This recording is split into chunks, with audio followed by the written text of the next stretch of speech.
Hello, today I'm talking about what to do when you have a power outage. What do you do with all that food in your fridge and freezer?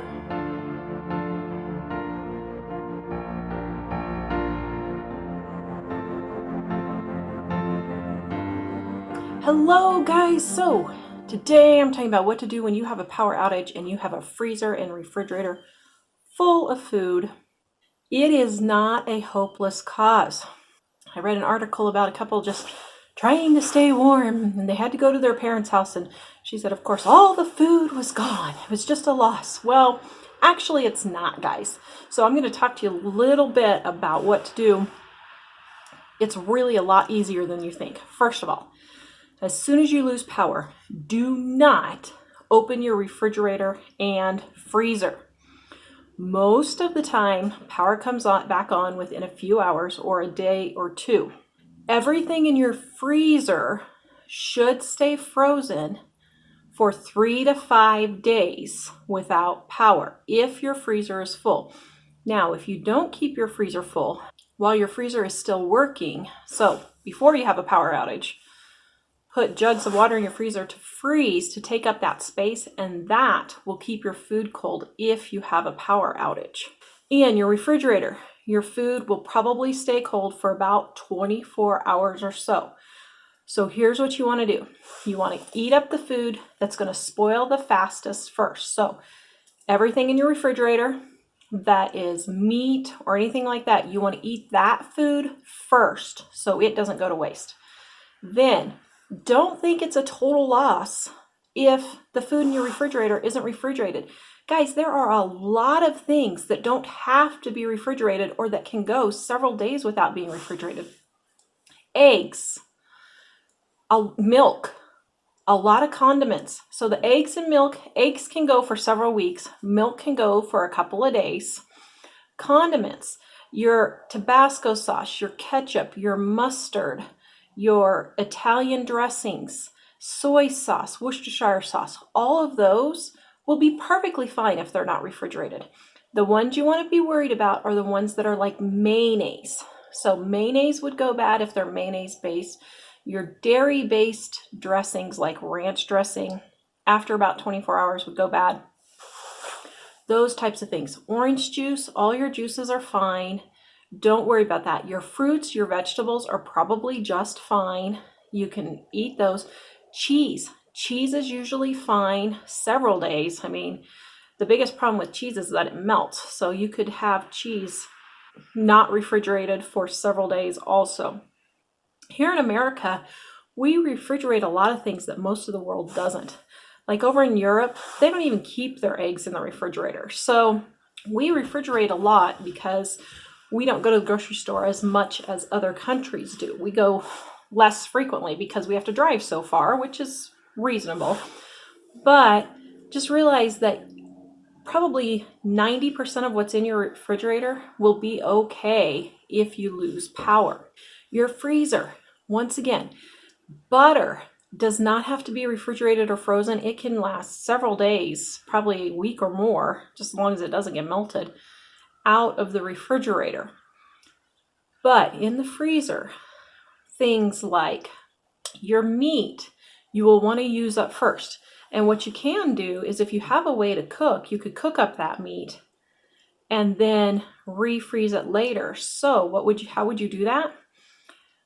Take all of your stuff from the freezer, put it in boxes and put it out in your garage or on your patio or whatever. Put it in coolers. Then when it's cold outside, your food will still stay frozen and you won't lose it. If your freezer is in the garage, just open the garage or just open the freezer door in the garage. And if it's below 32, your frozen stuff will stay frozen. All right. Mike and I went for, it was probably a good 2 to 3 months when we didn't even have a refrigerator or freezer.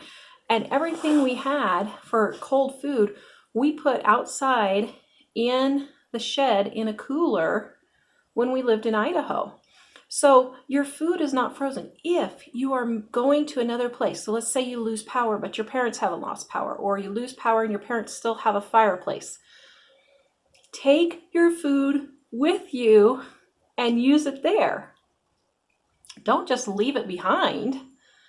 And if nothing else, after a day or two, if you still don't have power, go back to your house and open up your freezer and put your food out in boxes outside if it's still frozen. So that's a way to not lose so much food. Here's one thing, don't get all hung up on losing the food in the refrigerator.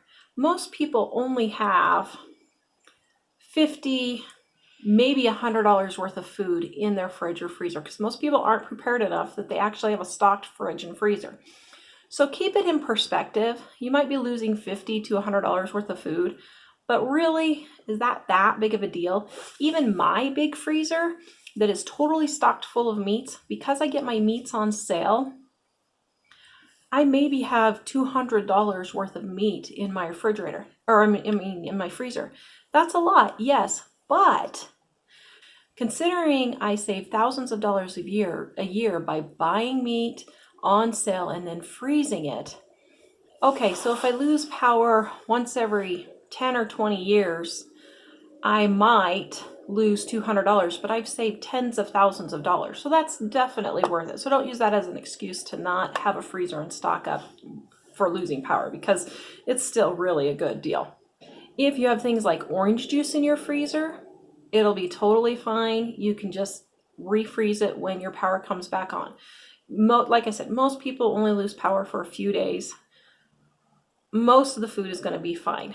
If your food is defrosted but still cold, you can probably just turn your freezer back on when the power comes back on and save that food anyway. Now, it might get a little bit of freezer burn from defrosting and refreezing, but if your food is still about 40 degrees, then you can just go ahead and refreeze it and you should be fine, because it's just like being in the refrigerator for a day or so. Now, make sure your meat's not spoiled. If it smells or if it looks funny, then go ahead and throw it out. But as a general rule, guys, it does not have to be a complete loss if you lose power.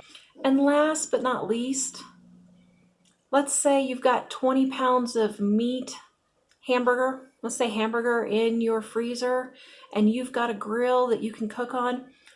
Fix up a couple of big pans of chili and start taking it to the neighbors, taking it to the line workers, taking it to the emergency workers.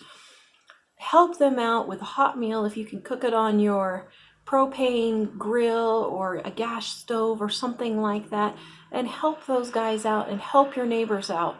That's a good way to not let that food go to waste, but still help other people. I hope these ideas give you some hope. If you lose power, please check out our other video on losing power and how to survive. I'll link it up here and in the description below. Please visit us at livingonadime.com and check out our Dining on a Dime cookbook to help you eat better, spend less, 25% off right now, livingonadime.com.